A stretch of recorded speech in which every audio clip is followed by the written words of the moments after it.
The Friday the 13th franchise, which is hard to say, began life as a fairly transparent rip-off of Halloween, and hell, 'tis the season, why not look at some obscure facts about the Rage himself, Johnny Hockey Mask. There are lots of weird facts about Jason that we already know. He wasn't actually meant to be the franchise main player, he wasn't in the first film, he didn't get his famous mask until the third film, spending the second with a potato sack on his head. We all know those, but how about these? Sharpen up your machete, it's Jasoning time. I'm Adam from WhatCulture.com, and here are 10 things you didn't know about Jason Voorhees. Number 10, he was originally going to be called Josh. Yep, Josh. You know, the name that a Letterman Jack in human form would have. Apparently he was going to be called Josh, and the film itself would have been called Long Night at Camp Blood. Apparently the writer Victor Miller thought Josh was too nice a name and chose to use the name of a bully at his school. Makes sense, Freddy vs. Josh sounds like an awful Nickelodeon sitcom. Number 9, his name is Dutch. According to House of Names, the name Voorhees was first found in Holland, where the name became noted for its many branches in the region, each house acquiring a status and influence which was envied by the princes of the region. It's actually an anglicised form of Van Voorhees before Hees being a small Dutch village of about 50 people. Interesting, no? Wait, please come back. I promise there'll be no more Dutch facts in this video. Another Voorhees of note, Daniel S. Voorhees, who confessed to the murder of Elizabeth Short, the so-called Black Dahlia case in 1947. It's a killer's name, apparently. Number 8, he's fought Leatherface and Ash. In 1995, Topps Comics published Jason vs. Leatherface, beating the Freddy vs. Jason movie by nearly 10 years. The comic doesn't really fit the timeline of either franchise. The meeting of the two titans lacks any credibility. Jason boards a train to Texas for some reason, and there's no clear winner after their climactic confrontation. Jason is knocked out, allowing Leatherface to escape. Boo. Speaking of Freddy vs. Jason, an original treatment for that film, written by Jeff Katz, formed the basis for Freddy vs. Jason vs. Ash, a 6-issue comic published in 2007. In that comic, Jason's former victims are resurrected by Freddy as Deadites, and an epic battle begins before Ash traps Jason beneath Crystal Lake and sends Freddy to the Deadite world. And that is the Freddy vs. Jason movie we should have got. Number 7, Jason the 13. I like it when things line up like this. So it turns out that including the flashbacks of him as a child, 13 people have played Jason. You know, because Friday the 13th, you get it. Kane Hodder is the man who's played him the most time, with 4 appearances from films 7 to 10, but apart from him, there's been a different Jason for every single film. Why? Because bringing back an actor for a sequel means you have to pay them more, and after all, Jason's behind a mask. Hollywood, you bastard. Number 6, he almost had his mask nicked. During the filming of Friday the 13th Part 8, Jason Takes Manhattan, which remember could have been called Josh Takes Manhattan, apparently one absolute scamp of a fan tried to yoink the infamous hockey mask during filming. I mean, sure, mess with Jason, that sounds like a ripper of a plan.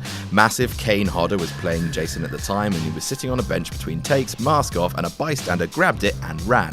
In Hodder's words, I punched him in the side of the head, and he went down so hard he hit his head on the curb. I mean, that makes sense. He's Jason. Number 5, he's relentlessly animated. In The Simpsons, Jason appears in the credits of the Treehouse of Horror 9 episode, sitting on the couch with Freddy Krueger and wondering where the family are after they've died on the way home. He also turns up in South Park's Imagination Land episodes, as do Pinhead, Freddy, and Strawberry Shortcake. When Shortcake's eyeball is removed, Jason calls it super hardcore.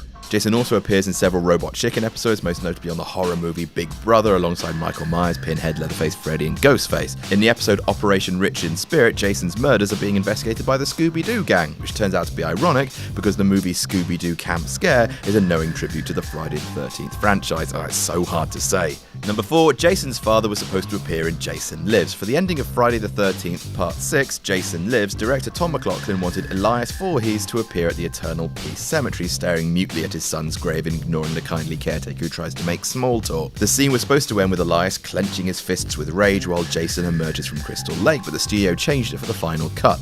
The idea remains in the Part 6 novelization, though it does contradict what little we know of Elias, most of which comes from Friday the 13th Pamela's Tale, a 2-issue comic. In this comic, Elias is portrayed as an alcoholic who never stopped beating his wife, even after learning she was pregnant with Jason. Having suffered enough, Pamela killed her husband with an axe, and after blowing up their trailer, cut him into itty-bitty pieces. She collects the body parts in garbage bags, and she dumps them in Crystal Lake, where she later found work at the summer camp. Lovely story. Number 3, he won a Lifetime Achievement Award at the 1992 MTV Movie Awards, which are the Oscars with attitude, I guess. Keanu Reeves won Most Desirable Male for Point Break.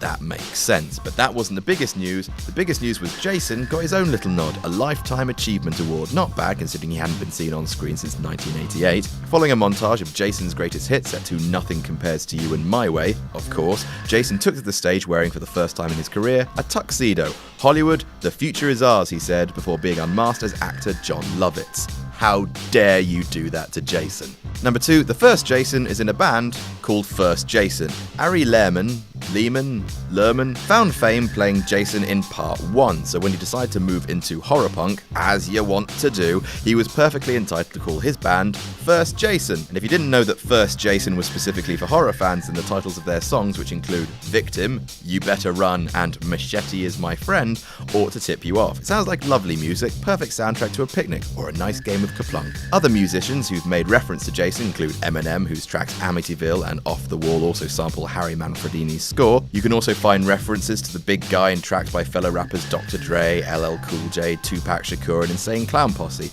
I listen to all of those artists, they're all my favourite ones. And number 1, he's the king of killers. In 2005, over 1,100 Americans responded to a survey by California State University exploring choices for a favourite movie monster. Of the 10 monsters used in the survey, which also included Chucky, Godzilla, Dracula, and Hannibal Lecter, Jason scored the highest in each category that involved killing variables. In the snappily titled The Psychological Appeal of Your Favourite Movie Monsters, the authors explain the reasoning. He's an unstoppable killing machine. His cornucopic feats of slicing and dicing a seemingly endless number of adolescents and the occasional adult is impressive to his fans. The survey concludes, considering that his body count does not compare with those of Godzilla or the creature from Alien, it is an impressive accomplishment to be effectively anointed the king of killers. Or to translate, Jason's fans are a scarily enthusiastic bunch of weirdos. And that's our list. Did we miss any out? Tell us about it in the comments. Don't forget to like, share, and subscribe. You can follow me on Twitter here. I'm Adam from WhatCulture.com, and I'll see you soon.